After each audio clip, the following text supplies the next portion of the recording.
Olá pessoal, vamos de mais notícias do São Paulo, mas antes não esqueçam de se inscrever no canal e deixar o like.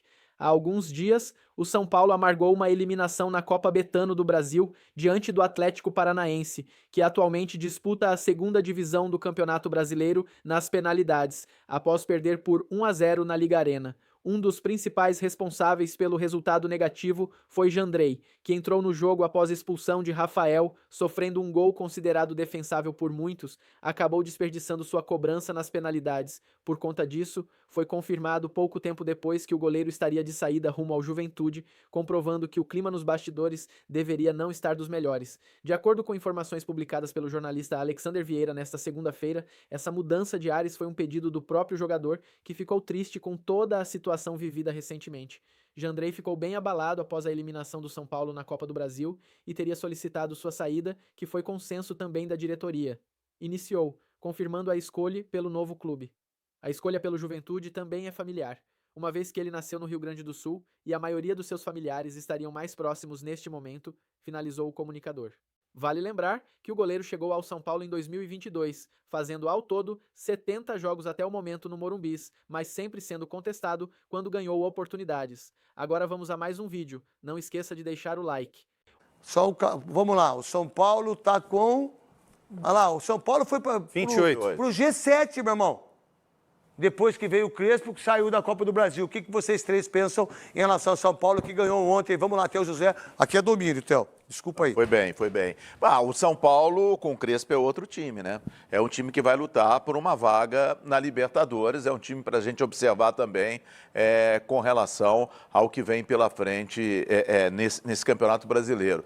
Eu vejo que o São Paulo ainda tem jogadores em recuperação, o próprio Lucas, quando o Lucas voltar, o Lucas Moura, tiver 100%. Ele teve ontem, né? Vai ser, sim. Entrou aos 30. Sim, vai ser um jogador importante. Tá bom. Vai ser um jogador importante quando ele tiver 100%. Eu vejo o São Paulo incomodando os que vão lutar pelo título e vai lutar por uma vaga na Libertadores Acho que direto. da América. Eu não tenho nenhuma dúvida. Você acha que o Ferreirinha vai fazer 10? Faz 2 jogos que ele não faz gol. Eu acho que o Ferreirinha vai fazer 10, já ganhou a moto e a gente vai ganhar. Que por sinal, obrigado a Raul Jui, que deu a moto pro Ferreirinha. Se ele fizer os 10 gols, a Raul Jui vai dar a moto para ele, a cor que ele quiser, a DR-160, a moto aqui, que era minha, e eu vou passar para ele a moto pro Ferreirinha se ele fizer os 10 gols. E a gente vai ter a imagem sua. Não, vou fazer, o programa inteiro com a tanguinha vou fazer, mas vou botar o enchimento, hein?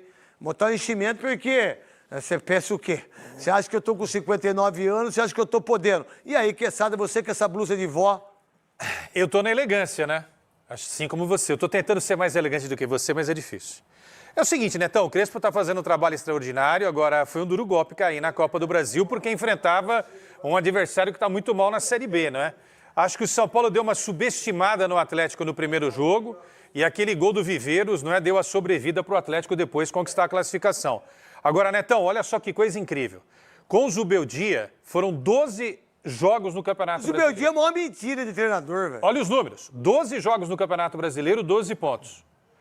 Com o Hernan Crespo, foram 7 jogos e ele fez 16. Então, o aproveitamento no Campeonato Brasileiro do Crespo é um negócio extraordinário. Se continuar assim, o São Paulo pega, como o Theo falou, a vaga direta. Qual foi a incompetência do São Paulo em relação a perder pro Atlético Paranaense? Subestimou o Atlético. Achou que ia ser tudo facinho. O gol do Viveiros também colocou o Atlético na briga, aquele 2-1, não é? Pra mim não foi expulsão. Pra você foi, Godoy?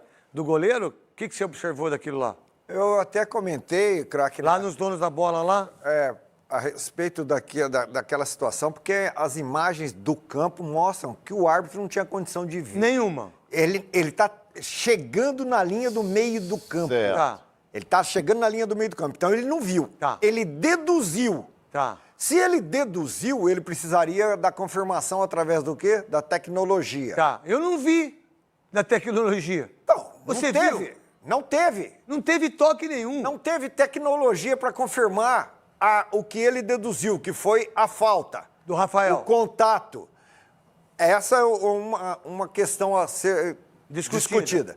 A segunda é, o atacante corta para diagonal. Ele corta para diagonal, a orientação é que se você corta para diagonal do gol, não é mais uma situação clara de gol. Tá. Ah, mas ele era veloz, ele ia alcançar a bola. Tá bom, ele é veloz e ia alcançar a bola, mas aqueles dois zagueiros que ficaram, um deixa para o outro deixa para um, já estavam na cobertura. Certo. Então, não tem a confirmação do contato e tem a Ele errou 2 vezes. Vai lá, vai, Godoy. Ele errou 2 vezes. Onde está o árbitro? Ó?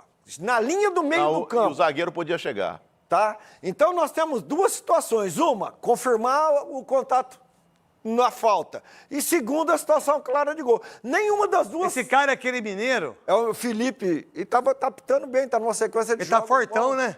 É forte. Não, aliás, agora tem uma geração bem forte. Aliás, eles são mais fortes muscularmente do que mentalmente. Mas teve essas 2 situações que num lance só que você pode comentar. Aí eu não sei no que ele se apoiou para Onde que pegou aí? A expulsão então. Aonde pegou? Não, e o zagueiro ia chegar no centro Não, mas do gol. onde que pegou? O goleiro? Não foi nada, velho. Infelizmente, a gente não tem todas as imagens, mas eu vi. Se vocês quiserem acreditar em mim, tudo bem. Há um leve toque da canela do goleiro do São Paulo no pé que está erguido. Tá. Pode falar. Não é. Foi pela Prime que eu vi. A Prime? Tá legal, a Prime. Então, Amazon Prime, pô. Mas por aí não. O árbitro, nós vamos ficar discutindo sempre da imagem que foi mostrada para nós. Eu tô falando para ele. Que ninguém viu. Ele foi no VAR? Não. Ele foi no VAR? Não. Ele viu no VAR? Não. Então, ele não tem... Como que do meio do campo ele conseguiu ver isso aí, ó? Porque ele deduziu. Quem tá mostrando tudo isso é só a televisão, não é o... Belo jogo do São Paulo, quase 40 mil pessoas estiveram presentes no Morumbi, né? Uma renda aí, mais de 2 milhões, né? E o São Paulo acho que vai viajar hoje pra Colômbia, vai treinar amanhã, visando o jogo contra o Atlético Nacional, tá? Só um adendo aqui pra... Não tava no roteiro, mas só pra informar, beleza? Bom, todos sabem aí, ou já sabem da situação da linha 4 do metrô, a linha amarela, né? O presidente do Santos, Marcelo Teixeira, ligou para Júlio Casares. O santista se desculpou com o mandatário tricolor aí pela atitude de alguns torcedores do Peixe, né? Alguns vândalos, né? É uma ligação visando ali um tal controle de danos entre os clubes. O Santos mandará mais um jogo no Morumbi, já confirmado, tá? O Peixe encara o Vasco da Gama no próximo domingo, dia 17 agora, pelo Campeonato Brasileiro. Líderes das 2 organizadas teriam conversado e a paz foi selada entre as partes. Lembrando que o estádio do Morumbi não foi danificado nada, ok? Contudo, podemos ver imagens de atletas do São Paulo ali no metrô sendo rasgadas e muros em torno do Morumbi pichado, né? Eu até mostrei aqui pra vocês o que os vândalos fizeram com o Morumbi Grafite, né? O muro do Morumbi Grafite, um projeto muito da hora que eu faço parte, inclusive, e os vândalos lá picharam, bizarro, né? Enfim, no último final de semana, na linha 4 ali, foi readesivados os locais danificados. Há quem diga que foi a torcida do Santos que readesivou, né? Eu acho difícil, mas enfim, não posso confirmar, mas deixa do jeito que tá, né? Ao menos está do jeito que era pra estar. Esperamos aí que no próximo domingo respeito e a civilidade imperem e nada seja danificado novamente, né? Bom, já falei aqui inúmeras vezes sobre o problema financeiro do São Paulo, não é segredo pra ninguém. Apesar do déficit nos primeiros meses, a diretoria está confiante no superávit no final do ano. Ontem, por um milagre, Carlos Belmonte apareceu para falar, para dar entrevista. Eu não sei se é milagre, né? Pois esses caras só aparecem nas vitórias, né? Contra o Atlético Paranaense, por exemplo, o Belmonte não apareceu. Enfim, falar após uma vitória é fácil, né? Nas derrotas ele some. Dito isso, Belmonte prometeu que o São Paulo terá superávit nesse ano, tá? O diretor ainda destaca a importância de o São Paulo fechar no azul, né? Em entrevista após jogo ontem, o homem forte do São Paulo disse isso aí. É o seguinte, né? Essa é uma decisão que a gente tomou como diretoria toda. Era um ano que a gente tinha que apertar muito o cinto, então basta vocês observarem, o São Paulo é o único time da primeira divisão que não fez nenhuma transferência, contratou nenhum jogador com transferência.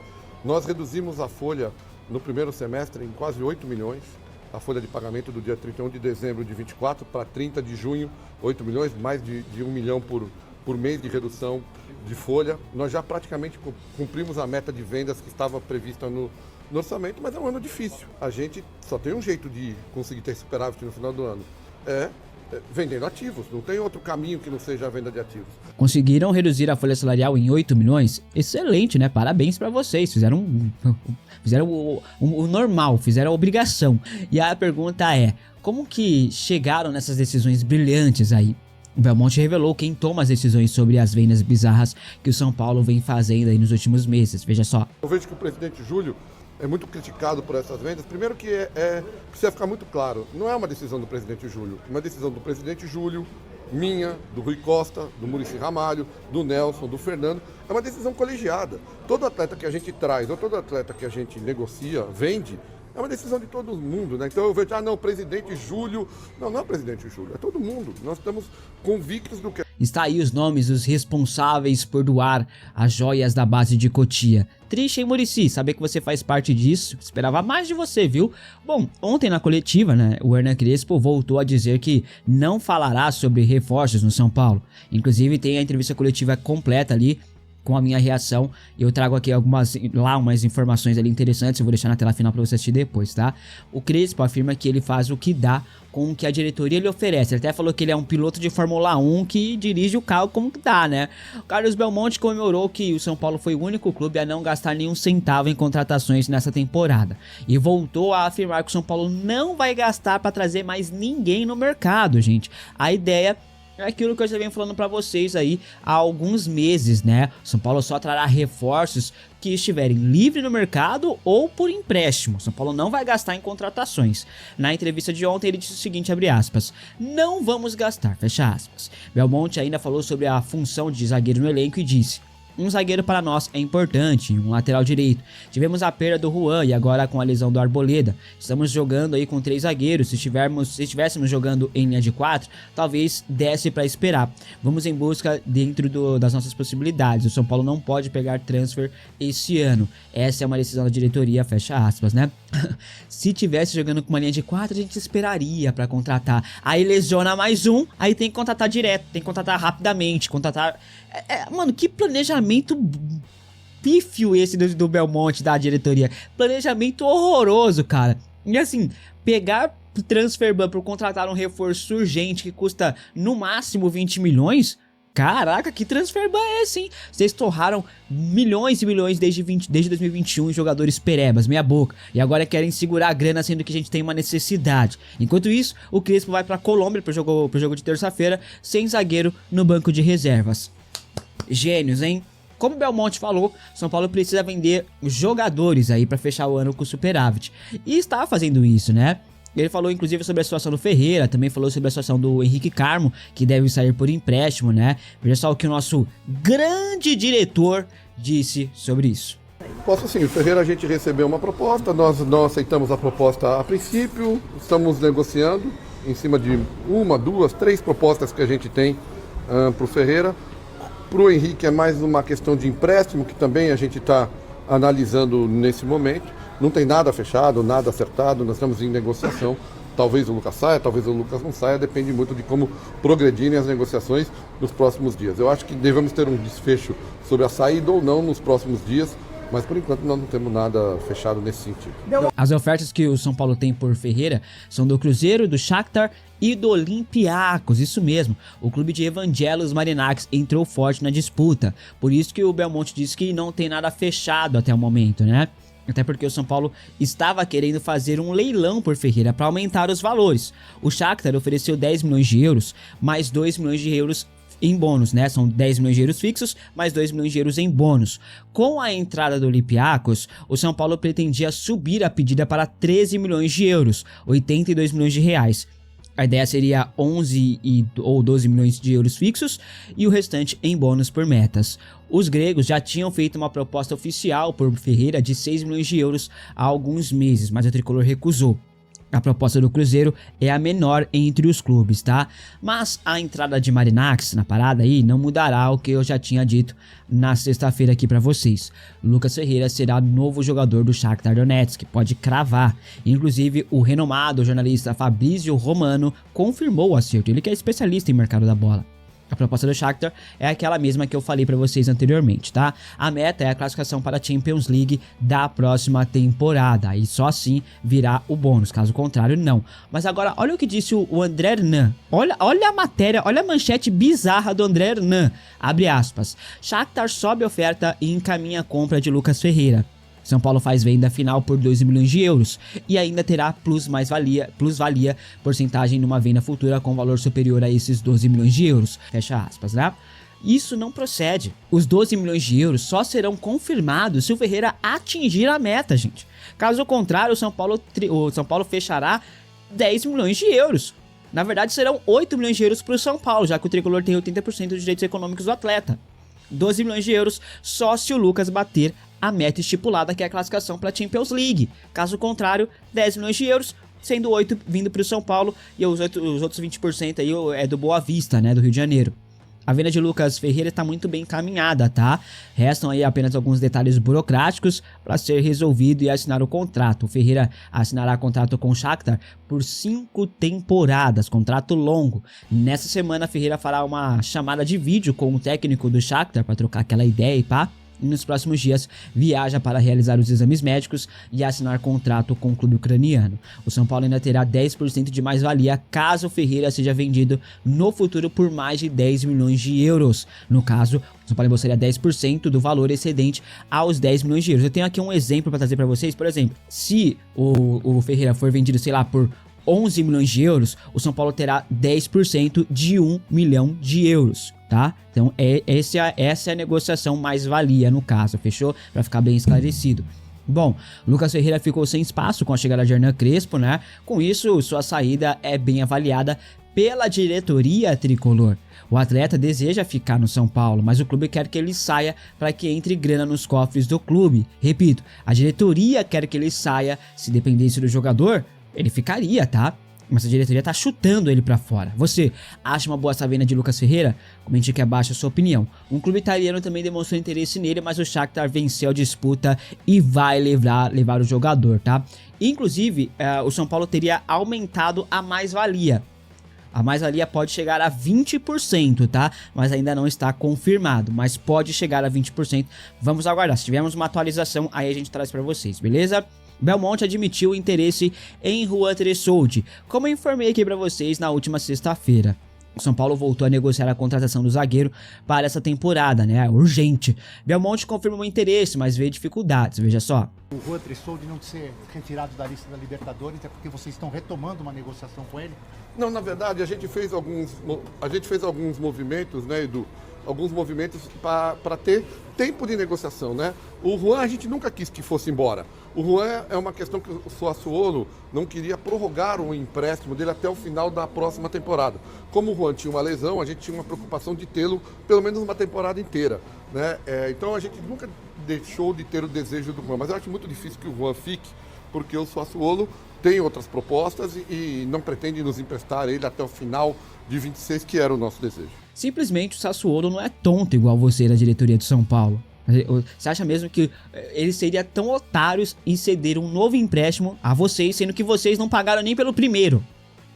A incompetência da diretoria de São Paulo é escancarada, cara. Eu não sei como tem gente que consegue passar pano pra toda essa incompetência ainda. Bom, o scout do São Paulo está mapeando o mercado em busca de um novo zagueiro, né? Vale lembrar que o Crespo pede um zagueiro muito antes da lesão do Arboleda. Já é um pedido do treinador, mas essas mulas da Barra Funda esperaram o pior acontecer para se mexer e mesmo assim não conseguiram trazer ninguém ainda, né? O Juan Tressoldi interessa, ele quer jogar no São Paulo, mas o negócio não deve acontecer. Olha só o que disse o André Hernan, abre aspas. O São Paulo, junto ao scout, está o dia todo analisando os zagueiros livres no mercado para fechar a contratação, fecha aspas. Trabalham o dia todo e mesmo assim não conseguiram trazer ninguém, né? Vocês trabalham demais. Pô, tadinho deles, cara. Irmão, reforço bom custa caro, mas é um investimento. Enquanto eles não entenderem isso, virá reforços assim nível Gonçalo Tapia, né? Com todo respeito. E não precisa contratar zagueiros caros não, gente. É só tirar um pouquinho o escorpião do bolso, né?